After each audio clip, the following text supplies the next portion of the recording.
Ο κύριος Άντρος Κυπριανού.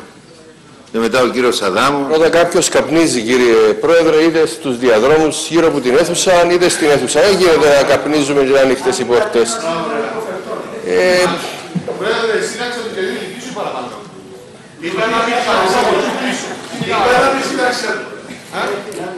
Είπα να μην σύναξε. Έδειξε ο αρκαμός δικός σας. Είδες ο αρκαμός. Ο αρκαμός δικός σας, κύριε. Παρακαλώ. Τι.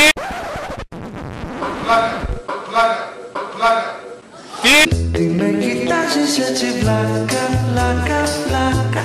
Μ' αρέσει που τσιπάς, γι' αυτό σου κάνω πλάκα.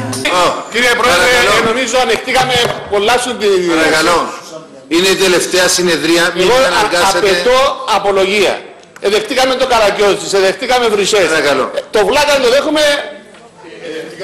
Ένα αποδεικμένο πρέπει να πάει στα αμφιβολίες ότι τουλάχιστον βλάκας δεν είμαι. Να δεις που κάποτε θα μας πούνε και μαλάκες. Πολλά μπορεί να είναι ο βλάκας δεν είμαι. Παρακαλώ. Απαιτώ απολογία από τον πρόεδρο του Δημοκρατικού Συνέδριου. Παρακαλώ κύριε Περδίκη, καθίστε, ζητήσετε αυτό που θέλετε να ακούσουμε. Κύριε Αβέρο Νεφίτου. Κύριε Πρόεδρε, το πρώτο που πρέπει να απολογηθεί είναι ο κύριος Περδίκης. Εγώ θα απολογηθώ. Ας είναι. Πρέπει λοιπόν να απολογηθώ, άντρες Αθηναίοι, και να προσπαθήσω να ανατρέψω την ψεύτικη κακή ιδέα που έχετε για μένα εδώ και πολύ καιρό. Εγώ θα απολογηθώ. Σας παρακαλώ. Εγώ θα απολογηθώ. Αφού πρώτα απολογηθεί.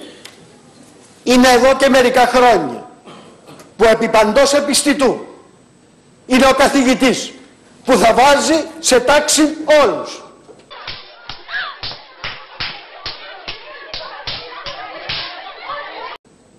Έχει αποφανθεί και ποιοι έχουν καπνίσει.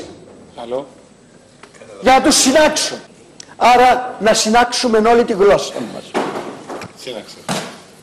Κύριος Άντρος Κυπριανού, εκτός από το κάπνισμα αν έχετε να συνεχίσετε πάνω στο θέμα. Λέτε για το κάπνισμα που ζήτησα τον...